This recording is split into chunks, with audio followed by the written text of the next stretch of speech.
নমস্কার বন্ধুরা, আজ আমি তোমাদের সামনে নিয়ে এসেছি একটা মজাদার রেসিপি, যেটা হলো আলুর চপ। সন্ধ্যের সময় আলুর চপ হলে আর কিছুই কিন্তু লাগে না। তো চলো আমি রেসিপিটি বানানো শুরু করি। একটা পাত্রে আমি জল নিয়ে নিয়েছি, যার মধ্যে আমি আলুগুলো অর্ধেক করে নিয়েছি, তোমরা গোটাও নিতে পারো। তো আমি সেদ্ধ করে নেব আলুগুলো। এদিকে একটা বাটির মধ্যে আমি বেসন নিয়ে নিয়েছি। যে পরিমাণে চপ তৈরি করবে সেই বুঝে নেবে। আমি 4 চামচ বেসন নিয়ে নিয়েছি, যার মধ্যে আমি পরিমাণ মতো লবণ দিয়ে দেব, পরিমাণ মতো আমি হলুদ দিয়ে দেব, আর দিয়ে দেব আমি পরিমাণ মতো লঙ্কার গুঁড়ো, আর আমি 1 চিমটে দিয়ে দেব খাবার সোডা। তো দিয়ে আমি খুব ভালো করে এগুলো মিশিয়ে নেব। দেখো আমি খুব ভালো করে এগুলো মিশিয়ে নিচ্ছি। মেশানো হয়ে গেলে আমি অল্প অল্প করে জল দিয়ে আমি এটা একটা স্মুথ একটা ব্যাটার তৈরি করে নেব। তো অল্প অল্প করে জল দেবো, কারণ জলটা বেশি হয়ে গেলে পাতলা হয়ে যাবে। পাতলা হয়ে গেলে কিন্তু চপটা আমাদের ভালো হবে না। দেখো ঠিক এই রকম, না ঘন না পাতলা, এরকম একটা ব্যাটার তৈরি করে নিতে হবে। তো এটা আমি চাপা দিয়ে আমি আধ ঘন্টা রেখে দেবো। এরপরে আমি দেখো আদা আর কাঁচা লঙ্কা নিয়ে নিয়েছি, যেটা আমি থেতো করে নেব। আমি কিন্তু পেস্ট বানাবো না, এটা আমি থেতো করে নেব। দেখো আমি থেতো করে নিয়েছি।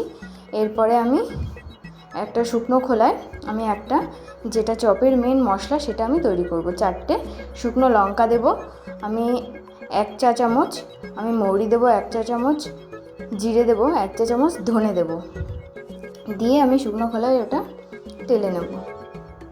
তো এদিকে আমি আলুগুলো হাত দিয়ে আমি চেপে ম্যাশ করে নিচ্ছি। তো আলুগুলো আমার ম্যাশ করে রাখা হয়ে গেছে। এবার আমি কড়া নিয়ে নিয়েছি, কড়ার মধ্যে আমি দিয়ে দেবো পরিমাণ মতো তেল। খুব বেশি তেল দেওয়ার এখানে দরকার নেই, অল্প তেল দিলেই চলবে। তো তেলটা গরম হয়ে গেলে আমি দিয়ে দেবো আদা আর কাঁচা লঙ্কার পেস্টটা। আমি যেহেতু নিরামিষ করছি, এখানে আমি কিন্তু কোনো পেঁয়াজ বা রসুনের ব্যবহার করব না। যদি তোমরা আমিষ করো তাহলে তোমরা এখানে পেঁয়াজ রসুন অ্যাড করতে পারো। তো আমি আলু দিয়ে দেবো, আলুগুলো দিয়ে আমি খুব ভালো করে এটা মিশিয়ে নেব।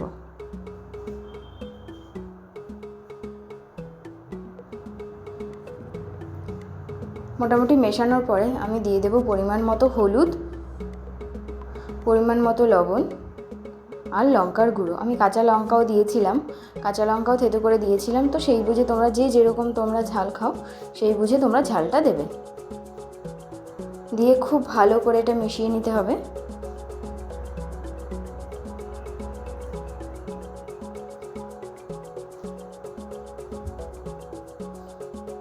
দেখো আমার মেশানো হয়ে গেছে ভালো করে।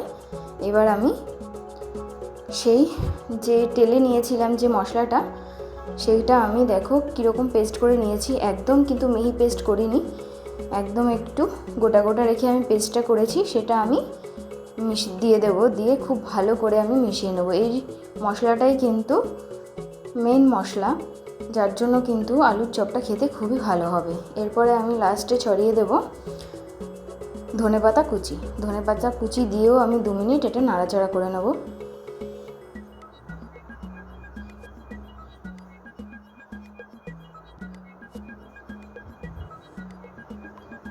ধনেপাতা দিয়েও আমি 2 মিনিট নাড়াচাড়া করে নিয়েছি। এরপর আমার কিন্তু পুরটা একদমই রেডি হয়ে গেছে।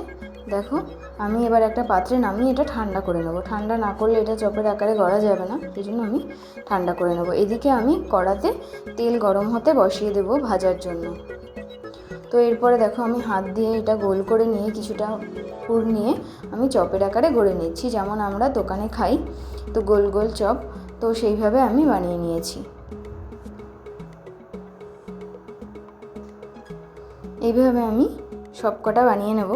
দেখো আমি এখানে সবকটা চপের আকারে গড়ে নিয়েছি। আমার এদিকে তেলও গরম হয়ে গেছে। আমি এবার পুরগুলো বেসনে ডুবিয়ে আমি দেখো তেলের মধ্যে ছেড়ে দিচ্ছি। এই সময় কিন্তু তেলটা গরম হয়ে যাওয়ার পর মিডিয়াম করে দিতে হবে।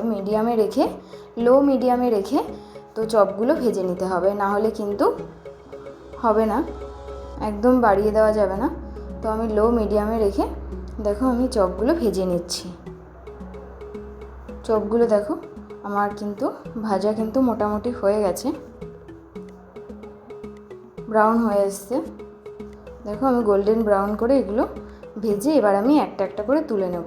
আমার কিন্তু একদম দোকানের মতো দেখো একদম ফোলা ফোলা, একদম দেখেই মনে হচ্ছে যে আলু চপগুলো কেমন হয়েছে। তো দেখো